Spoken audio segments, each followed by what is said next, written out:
욥기 1장. 옛적 사사들이 이스라엘을 이끌던 시절 그 땅에 기근이 들었다. 유다 땅 베들레헴에 한 사람이 아내와 두 아들을 데리고 고향을 떠나 모압 땅에 가서 살았다. 그 사람의 이름은 엘리멜렉이고 아내의 이름은 나오미이며 아들들의 이름은 말론과 기륜이었다. 모두 유다 땅 베들레헴의 에브라 사람이었다. 그들은 모두 모압 땅으로 가서 그곳에 정착했다. 그러다가 엘리멜렉이 죽고 나오미와 두 아들만 남았다. 아들들은 모압 여인들을 아내로 맞이했는데 첫째의 이름은 오르바고 둘째는 루시였다. 그들은 그 후로 10년 동안 그곳 모압 땅에 살았다. 그 후에 두 형제 말론과 기름도 죽었다. 이제 젊은 아들들도 없고 남편도 없이 여인만 남았다.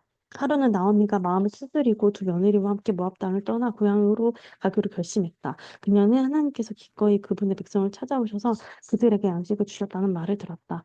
그래서 자기가 살던 곳을 떠나 유다 땅으로 돌아가는 여정이 올랐다. 두 며느리도 함께했다. 한참을 가다가 나오미가 두 며느리에게 말했다. 돌아가거라. 집으로 가서 너희와 어머니와 함께 살아라. 너희가 죽은 남편과 나를 대한 것처럼 하나님께서 너희를 너그러이 대해 주시길 빈다. 하나님께서 너희에게 각각 새 가정과 새 남편을 주시기를 빈다. 그녀가 그들에게 입을 맞추자 그녀들은 소리내어 울었다. 그들이 말했다. 아닙니다. 우리도 어머니와 함께 어머니의 백성에게로 돌아가겠습니다. 그러나 나오미는 단호했다. 내 사랑하는 딸들아 돌아가거라. 너희가 어째서 나와 함께 가려고 하느냐. 내가 아직 태중에 너희 남편이 될 아들들을 가질 수 있다고 보느냐. 사랑하는 딸들아 돌아가거라. 부디 너희 길로 가거라. 난 너무 늙어서 남편을 얻을 수 없다. 내가 아직 희망이 있다 말하고 당장 오늘 밤에 남자를 얻어 아들을 잉태한다고 하는데 그들이 자랄 때까지 너희가 잠자코 기다릴 수 있겠느냐? 너희가 다시 결혼할 그때까지 언제고 기다릴 셈이냐? 아니다. 사랑하는 딸들아 이것은 내가 감당하기 너무 힘든 일이다. 하나님께서 나를 세게 치셨구나. 다시 그들은 소리내어 울었다. 오르반은 시어머니에게 입을 맞추고 접혈했으나 롯은 나오미를 부둥켜 안고 놓지 않았다. 나오미가 말했다. 봐라, 네 동서는 자기 백성과 그 신들과 함께 살려고 집으로 돌아갔다. 너도 함께 가거라. 그러자 루시 대답했다. 제게 어머니를 떠나라 집으로 돌아가라 하지 마십시오. 어머니가 가시는 곳으로 저도 가고 어머니가 사시는 곳에 저도 살겠습니다. 어머니의 백성이 저희 백성이고 어머니의 하나님이 저희 하나님입니다. 입니다. 어머니가 죽으시는 곳에서 저도 죽어 거기 묻히겠습니다. 그러니 하나님 죽음조차도 우리 사이에 갈라놓지 못하도록 저를 도와주십시오. 나오미는 루시 자기와 함께 가기로 마음을 단단히 굳힌 것을 보고 더 이상 말리지 않았다. 그래서 두 사람은 함께 베들레헴으로 갔다. 그들이 베들레헴에 이르자 온 성읍이 술렁이기 시작했다. 이 사람이 정말 우리가 아는 나오미인가? 그 세월을 다 보내고 돌아오구나. 나오미가 말했다. 나를 나오미라 부르지 말고 쓴맛이라 부르십시오.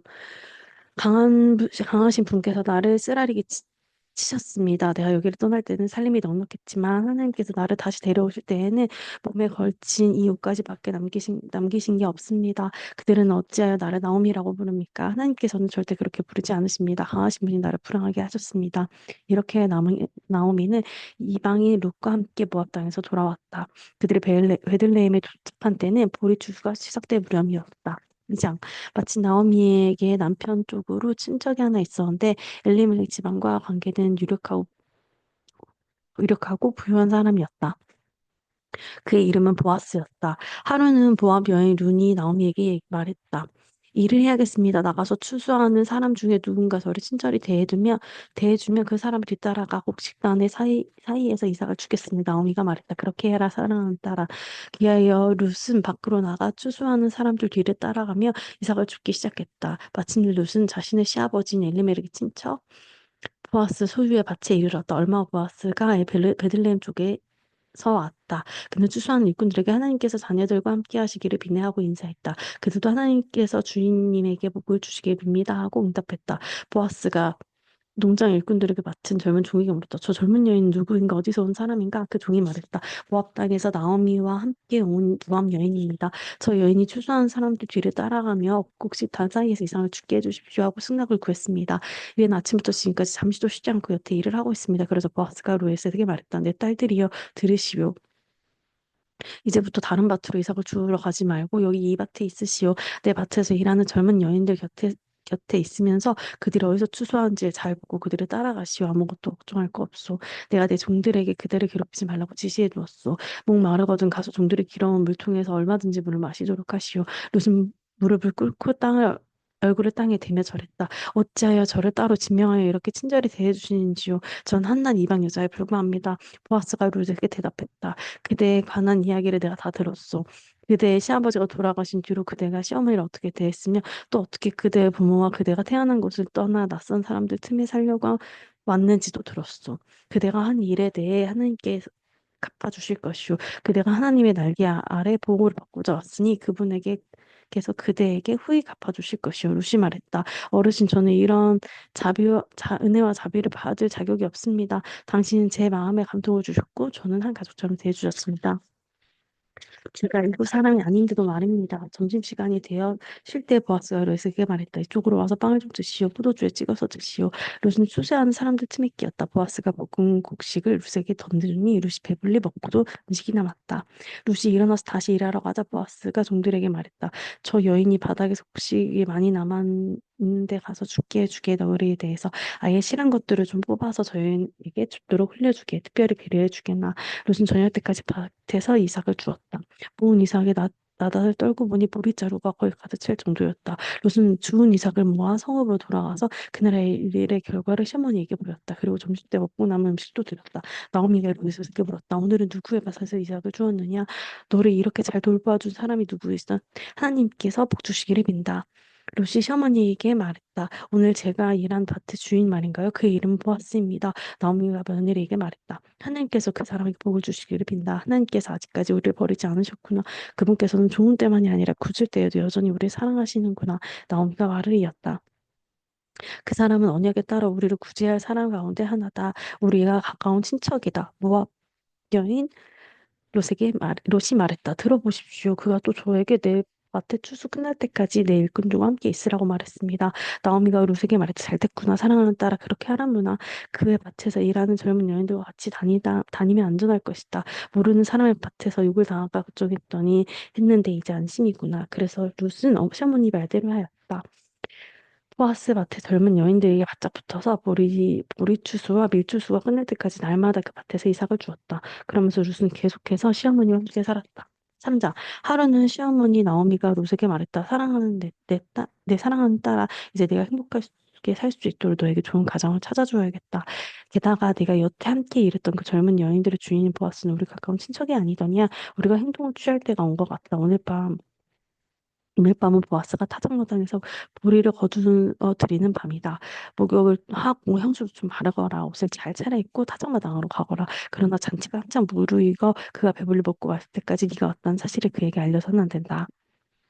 그가 자려고 자리를 찌는 게 보이거든. 너는 그가 누운 곳으로 잘 주었다가 그리로 가서 너를 배우자 삼아도 좋다는 것을 알도록 그의 발치에 넣어라. 기다리고 있으면 그가 네가 해야 할 것을 일러줄 것이다. 룻이 말했다.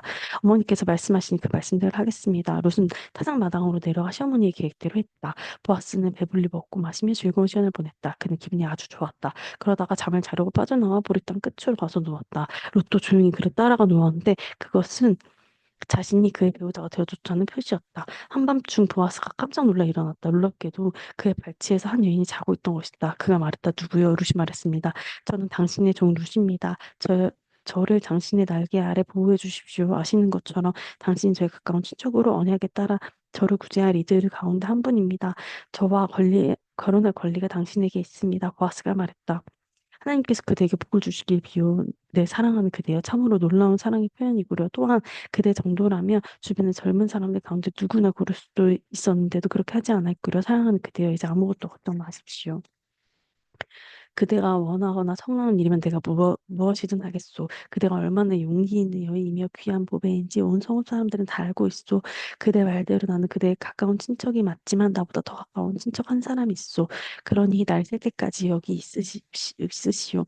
내가 아침에 그의 언약에 따라 구제할 수 있는 가장 가까운 친척으로 간수장 자기 권리와 책임을 다하고자 한다면 그에게 기회가 돌아갈 것이요. 그러니 그가 관심이 없다면 하나님께서 살아계심 두고 맹세하는데 내가 당신을 거두겠소. 이제 아침이 올 때까지 눈 좀 붙이시오. 롯은 새벽까지 그 발치에서 자다가 사람들 눈에 띄지 않도록 어제 어두울 때에 일어났다. 그러자 보아스도 룻이 사장장이 왔다는 것을 아무도 알아서는 안 된다 하고 혼잣말을 했다. 보아스가 말했다. 그대의 어깨에 걸친 옷을 가져와서 펴보시오. 룻이 옷을 펴자 보아스는 벌이 6대를 가득 부어 룻 어깨에 지어주었다. 룻은 그 성읍으로 돌아갔다. 룻이 시어머니에게 돌아와서 나미가 물었다. 그래 어찌 되었냐 사랑하는 딸아. 룻은 그 사람이 자기한테 한 일 어머니에게 다 말하고 나서 이렇게 덧붙였다. 그가 내게 이 보리 6대를 주었습니다. 그대가 시어머니에게 빈손으로 갔지 없지 않소 하면서 말입니다. 나오미가 말했다. 사랑하는 내 딸아 이제 이 일의 결과가 드러날 때까지 편히 앉아서 쉬어라. 그는 빈말할 사람이 아니다. 내 말을 잘 들어라. 그가 오늘 중으로 모든 일을 매듭지을 것이다. 사장 보아스는 곧바로 광장으로 가서 자리를 잡았다. 잠시 후 더 가까운 친척, 그 앞서 보아스가 말했던 그 사람이 지나갔다. 보아스가 말했다. 여보시오, 잠시 이리로 와서 좀 앉으시오. 그가 와서 앉았다. 보아스가 서문 장로들 가운데 10명을 함께 불러 모아놓고 말했다. 여기 우리와 함께 앉아주십시오. 우리가 처리해야 할 일이 있습니다. 그들이 와서 앉았다. 보아스가 친척에게 말했다. 우리 친척 엘리멜렉에게 속한 토지를 얼마 전에 모압 땅에서 돌아온 그 과부 나오미가 팔고자 하오. 그대도 알아야 된다는 생각이 들었어. 원한다면 그대가 그 땅을 되사시오. 여기 앉아있는 사람들과 성읍 잔로들 앞에서 공식적으로 처리하면 될 것이오. 우선적으로 구제할 권리가 그대에게 있어. 그대가 원하지 않으면 내게 말하시오. 그러면 내가 알아서 하겠소. 순서는 그대가 먼저고 나는 다음이요. 그러자 그가 내가 하겠소 하고 말했다. 이에 보아스가 덧붙였다. 그대도 알다시피 그대가 나오미한테서 그 밭을 살 때는 우리 죽은 친척 과부인 모압 사람 룻도 함께 취해야 하고 구제하는 자로서 그 여인 사이에 자녀를 낳아 그 집 유산을 물려받게도 해야 하오. 그래서 그 친척이 말했다. 아 그건 못하겠소. 자칫하면 내 집의 유산이 위태로워질 테니 말이오. 그냥 그대가 사시오. 나는 못하겠으니 내 권리를 그대에게 넘기겠소. 옛적 이스라엘에서 사람들이 재산과 유산 문제에 관한 공식 업무를 처리할 때는 자기 신발을 벗어 상대에게 주곤 했다. 이스라엘에서 이것은 인감 도장이나 개인 서명과 같은 것이었다. 그래서 보아스는 구제한 친척도 그냥 그대가 사시오 말한 뒤에 자기 신발을 벗어주는 것으로 계약에 서명했다. 그러자 보아스가 그날 성읍 광장에 있던 장로들과 모든 백성에게 말했다. 내가 엘리멜렉과 기럯과 말론에게 속한 모든 것을 나오미한테서 산 것에 대해 오늘 여러분이 증인입니다. 여기에는 말론 부인의 과부인 이방 여인 롯에 대한 책임도 포함됩니다. 나는 그 여인을 내 아내로 맞아 죽은 자의 이름을 그 유산과 함께 있겠습니다. 죽은 자의 기억과 명성이 이 집에서나 그의 고향에서 사라지지 않도록 할 것입니다. 바로 오늘 이 모든 일에 여러분이 증인입니다. 그날 성읍 광장에 있던 모든 백성이 장로들과 뜻을 같이 말했다. 예, 우리가 증인입니다. 하나님께서 당신의 집에 들어온 이 여인을 이스라엘 집에 세운 두 여인 골라엘과 레아 같게 하시기를 빕니다. 하나님께서 당신의 에볼라 기둥이 됐고 베들레헴에서 유명해지게 하시기를 빕니다. 하나님께서 이 젊은 여인을 통해 당신에게 자녀를 주셔서 당신의 집이 다말과 유다 사이에서 태어난 아들 베레스의 집과 같게 됐기를 빕니다. 보아스와 룻은 결혼했고 룻은 그의 아내가 되었다. 보아스가 룻과 잠자리를 같이 했다. 그러자 하나님은 은혜로운 선물로 룻이 임신하여 아들을 낳았다. 성읍 여인들이 나오미에게 말했다. 하나님을 찬양합니다. 이분께서 그대를 생명을 이어갈 가족이 없는 상태로 내버려 두지 않으셨습니다. 이 아이가 자라서 이스라엘에서 유명해지기를 바랍니다. 이 아이가 그대를 다시 젊어지게 하고 노년에 그대를 돌볼 것입니다. 이 아이의 어머니이자 그대를 이토록 사랑하는 이 며느리는 그대에게 7 아들보다 귀합니다. 나오미는 아기를 받아 품에 안았다. 꼭 안고 다정히 속삭이며 지긋정성으로 돌보았다. 여인들은 그 아이를 나오미의 아기라고 부르기 시작했다. 그러나 그의 진짜 이름은 오벳이었다. 오벳은 이새의 아버지였고 다윗의 할아버지였다. 베레스의 족보는 이러하다. 베레스는 헤스론을 낳고 헤스론은 람을 낳고 람은 암미나답을 낳고 암미나답은 나손을 낳고 나손은 살문을 낳고 살문은 보아스를 낳고 보아스는 오벳을 낳고 오벳은 이새를 낳고 이새는 다윗을 낳았다. 아멘.